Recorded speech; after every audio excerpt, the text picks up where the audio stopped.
ஆகாஷவாணி சுழல் விளக்கு. நேயர்கள் கேட்கவிருக்கும் செய்திக் கட்டுரை பிரதமர் திரு நரேந்திர மோடியின் 3 நாடுகள் அரசுமுறை பயணம் குறித்த ஒரு பார்வை. பிரதமர் திரு நரேந்திர மோடியின் 3.0 ஆட்சி காலத்தில் இந்தியா உலகத்தை வழிநடத்தும் அளவுக்கு தன்னை தகவமைத்துக் கொண்டிருக்கிறது. உலகத் தலைவர்கள் எல்லாம் இந்தியாவோடு நட்புறவு பாராட்டுகிறார்கள். பிரதமர் திரு நரேந்திர மோடி உலக நாடுகளுக்கு சுற்றுப்பயணம் மேற்கொள்ளும் போது பெருமிதத்தோடு சிவப்பு கம்பளம் விரித்து வரவேற்று உபசரிக்கிறார்கள். தங்கள் நாடுகளின் உயரிய விருதுகளை வழங்கி பெருமைப்படுகிறார்கள். சமீபத்தில் பிரதமர் திரு நரேந்திர மோடி பயணித்த ஜோர்டன், எத்தியோப்பியா, ஓமன் நாடுகளில் அவருக்கு கிடைத்த வரவேற்பும் உபசரிப்பும் உண்மையிலேயே இந்தியர்கள் பெருமிதம் கொள்ளத்தக்கவை. கடந்த 15ஆம் தேதி இந்த 3 நாடுகளுக்கான சுற்றுப்பயணத்தை தொடங்கினார் பிரதமர் திரு நரேந்திர மோடி. தென்மேற்கு ஆசியாவில் இருக்கும் அரபு நாடுகளில் ஒன்றான Jordan, Syria, Iraq, Israel, Saudi Arabia நாடுகளை 4 எல்லைகளாக கொண்டதாகும். இந்த நாட்டின் மன்னர் 2ஆம் அப்துல்லா அழைப்பை ஏற்று 2 நாள் பயணமாக 15ஆம் தேதி காலை 9:40 மணிக்கு தில்லியிலிருந்து தனி விமானம் மூலம் அந்நாட்டுக்கு புறப்பட்டார் பிரதமர் திரு நரேந்திர மோடி.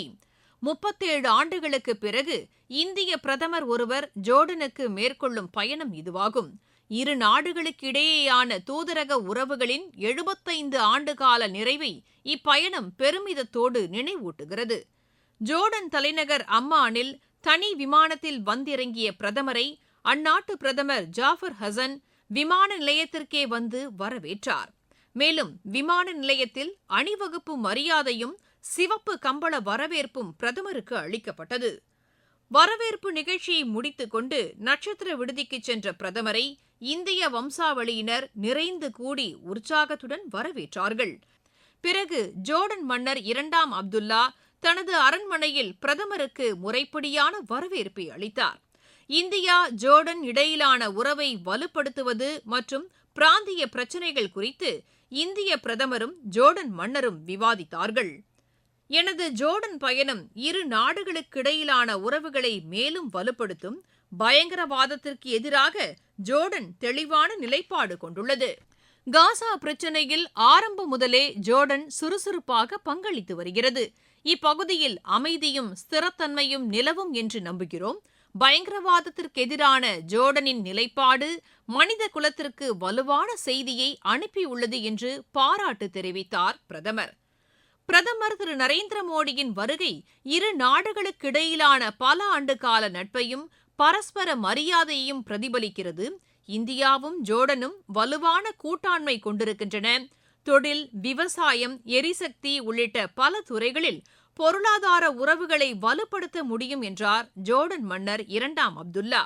பின்னர் அம்மானில் நடைபெற்ற இந்தியா ஜோர்டன் தொழில் கூட்டமைப்பு கூட்டத்தில் பிரதமர் திரு நரேந்திர மோடி, ஜோர்டன் மன்னர் அப்துல்லா இருவரும் பங்கேற்றனர். இதில் புதுப்பிக்கத்தக்க எரிசக்தி, நீர் மேலாண்மை, பெட்ரா மற்றும் எல்லோரா நகரங்களுக்கிடையே கல்வி மற்றும் சுற்றுலாவை பலப்படுத்துதல் உள்ளிட்ட 5 முக்கிய ஒப்பந்தங்கள் கையெழுத்தாகின. குஜராத்திலிருந்து ஜோர்டனின் பெட்ரா நகரம் வழியாக ஐரோப்பாவுக்கு மிக பெரிய அளவில் வர்த்தகம் நடந்த காலம் ஒன்று இருந்தது. அந்த இணைப்புகளை நாம் புதுப்பிக்க வேண்டும். இன்று ஜோர்டனில் உள்ள ஒவ்வொரு வணிகருக்கும், ஒவ்வொரு முதலீட்டாளருக்கும் இந்தியாவில் புதிய வாய்ப்புகளின் கதவுகள் திறக்கப்படுகின்றன. இந்தியாவின் விரைவான வளர்ச்சியில் நீங்கள் ஒரு பங்குதாரராக மாறலாம். மேலும் உங்கள் முதலீடுகளுக்கு சிறந்த வருமானத்தையும் பெறலாம் என்று தனது உரையில் அழைப்பு விடுத்தார் பிரதமர்.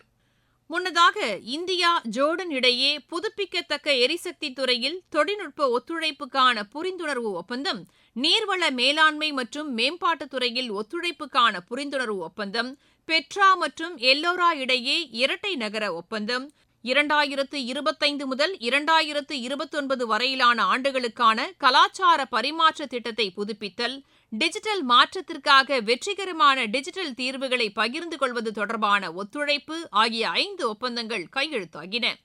தனது ஜோர்டன் பயணத்தை முடித்துக் கொண்ட பிரதமர் திரு நரேந்திர மோடி அங்கிருந்து எத்தியோப்பியா பிரதமர் டாக்டர் அபே அகமது அலி அழைப்பின் பேரில் அந்நாட்டிற்கு புறப்பட்டார். அவரை ஜோர்டன் இளவரசர் அல் ஹுசைன் பின் 2ஆம் அப்துல்லா தனது காரிலேயே அமர வைத்து காரை அவரே ஓட்டிச் சென்று விமான நிலையத்தில் பிரதமரை வழி அனுப்பி வைத்தார். இந்த நிகழ்வு சர்வதேச கவனம் பெற்றது. எத்தியோப்பியாவின் அடிஸ் அபாபா நகரத்தில் வந்திறங்கிய பிரதமருக்கு அந்நாடு மிக பெரும் வரவேற்பை அளித்தது. அந்நாட்டு பிரதமர் அபே அகமது அலி நேரில் வந்து பிரதமர் திரு நரேந்திர மோடியை வரவேற்றார். விமான நிலையத்தில் நடந்த எத்தியோப்பியாவின் பெருமைமிக்க காஃபி பரிமாற்ற திருவிழாவில் பிரதமர் திரு நரேந்திர மோடி பங்கேற்றார். அந்த விழா எத்தியோப்பிய மக்களின் விருந்தோம்பல் கலாச்சாரத்திற்கு சான்றாக அமைந்தது. பிறகு அங்கிருந்து அந்நகரத்தில் உள்ள அறிவியல் அருங்காட்சியகத்திற்கு திரு நரேந்திர மோடியை அழைத்துச் சென்றார் அந்நாட்டு பிரதமர் அபே அகமது அலி. அபே அகமது அலியும் பிரதமர் திரு நரேந்திர மோடியை தனது காரில் அமர வைத்து தானே இயக்கி தனது அன்பை பகிர்ந்து கொண்டார். இந்த செயல் பிரதமர் திரு நரேந்திர மோடியை நெகிழ வைத்தது. பிறகு கிழக்கு ஆப்பிரிக்க நாட்டின் நாடாளுமன்ற கூட்டத்தில் உரையாற்றினார் பிரதமர் திரு நரேந்திர மோடி. இது பிரதமர் உரையாற்றிய உலகின் 18வது நாடாளுமன்றமாகும். சிங்கங்களின் பூமியான எத்தியோப்பியாவில் இருப்பது மிகவும் அருமையாக இருக்கிறது. நான் என் வீட்டில் இருப்பது போல் உணர்கிறேன். எனது சொந்த மாநிலமான குஜராத்தும் சிங்கங்களின் தாயகமாகும். இந்தியாவின் தேசிய பாடலான வந்தே மாதரம் மற்றும் எத்தியோப்பியாவின் தேசிய கீதம் இரண்டும் நமது நிலத்தை தாய் என்று குறிப்பிடுகின்றன. அவை பாரம்பரியம், கலாச்சாரம், அழகு ஆகியவற்றில் பெருமை கொள்ள நம்மை தூண்டுகின்றன.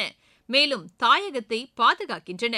இந்திய நிறுவனங்கள் இன்று எத்தியோப்பியாவில் மிகப்பெரிய வெளிநாட்டு முதலீட்டாளர்களில் ஒன்றாக திகழ்ந்து வருகின்றன. 140 கோடி இந்திய மக்களின் சார்பாக நட்பு மற்றும் சகோதரத்துவத்தின் வாழ்த்துக்களை தெரிவித்துக் கொள்கிறேன் என்றார் பிரதமர். இந்த நிகழ்வில் மிகப்பெரிய பெருமையாக எத்தியோப்பிய நாட்டின் உயரிய விருது பிரதமர் திரு நரேந்திர மோடிக்கு வழங்கப்பட்டது. இந்த விருதை பெறும் முதல் உலக தலைவர் பிரதமர் திரு நரேந்திர மோடி என்பது குறிப்பிடத்தக்கது. எத்தியோப்பியாவின் இந்த கௌரவ விருதை பெறுவதில் பெருமை கொள்கிறேன். அதை 140 கோடி இந்திய மக்களுக்கும் அர்ப்பணிக்கிறேன் என்று தெரிவித்தார். பிறகு இருதரப்பு உறவுகளை வலுப்படுத்துவது குறித்து எத்தியோப்பியா பிரதமர் டாக்டர் அபே அகமது அலியுடன் பிரதமர் திரு நரேந்திர மோடி ஆலோசனை நடத்தினார். எத்தியோப்பியாவிலிருந்து புறப்பட்ட பிரதமர் தனது பயணத்தின் இறுதிக்கட்டமாக ஓமன் நாட்டுக்கு சென்றார். இந்தியா ஓமன் இடையே தூதரக உறவு தொடங்கி 70 ஆண்டுகள் நிறைவடைவதையொட்டி சுல்தான் ஹைதம் பின் தாரிக்கின் அழைப்பின் பேரில் இந்த பயணத்திற்கு ஏற்பாடு செய்யப்பட்டிருந்தது. ஓமன் தலைநகர் மஸ்கட் சென்ற பிரதமர் திரு நரேந்திர மோடிக்கு உற்சாக வரவேற்பு அளிக்கப்பட்டது. ஓமனின் பாதுகாப்பு விவகாரங்களுக்கான துணை பிரதமர் சையத் ஷிஹாப் பின் தாரிக் அல் சயீத் பிரதமரை நேரில் வரவேற்றார். இந்திய வம்சாவளியினரும் விமான நிலையத்தில் கூடி வரவேற்பு அளித்தார்கள். பிறகு இந்தியா ஓமன் வர்த்தக உச்சி மாநாட்டில் பேசினார் பிரதமர் திரு நரேந்திர மோடி. மும்பைக்கும் மஸ்கட்டுக்கும் இடையிலான அரபிக்கடல் ஒரு வலிமையான பாலமாக மாறியுள்ளது. அந்த பாலம் நமது உறவுகளை வலுப்படுத்தி நமது கலாச்சார பொருளாதாரத்திற்கு புத்துயிர் அளித்துள்ளது. ஓமன் மன்னர் சுல்தான் ஹைதம் பின் தாரிக்குடன் பேச்சுவார்த்தையும் நடத்தினார் பிரதமர் திரு நரேந்திர மோடி. இந்த சந்திப்பில் இந்தியா ஓமன் இடையே தடையற்ற வர்த்தக ஒப்பந்தம் கையெழுத்தானது. இந்திய வர்த்தகம் மற்றும் தொழில்துறை அமைச்சர் திரு பியூஷ் கோயல், ஓமன் வர்த்தக அமைச்சர் குவாயிஸ் பின் முகமது அல் யூசுப் கையெழுத்திட்டனர். இதன் மூலம் இந்தியா ஏற்றுமதி செய்யும் ஜவுளி, பிளாஸ்டிக் பொருட்கள், பர்னிச்சர்கள், மருந்து பொருட்கள், மருத்துவ கருவிகள், வாகனங்கள் உள்ளிட்ட 99% பொருட்களுக்கு ஓமனில் அடுத்த ஆண்டு முதல் வரி ரத்தாகிறது. அதேபோல ஓமனிலிருந்து இறக்குமதி செய்யப்படும் பேரீச்சம்பழம், பளிங்கு கற்கள், பெட்ரோ ரசாயன பொருட்கள் உட்பட 95% பொருட்களுக்கான இறக்குமதி வரியை இந்தியா குறைத்திருக்கிறது. ஓமனிலிருந்து ஆண்டுக்கு 2000 டன் பேரீச்சம்பழங்களை வரியின்றி இறக்குமதி செய்து கொள்ளலாம். இந்த பயணத்தில் இருதரப்பு உறவை வலுப்படுத்த பிரதமர் திரு நரேந்திர மோடி அளித்த பங்களிப்பை கௌரவிக்கும் வகையில் ஓமன் நாட்டின் உயரிய விருதான ஆர்டர் ஆஃப் ஓமன் விருதை ஓமன் சுல்தான் ஹைதம் பின் தாரிக் வழங்கினார். இது பிரதமர் திரு நரேந்திர மோடி பெறும் 29வது சர்வதேச உயர் விருதாகும்.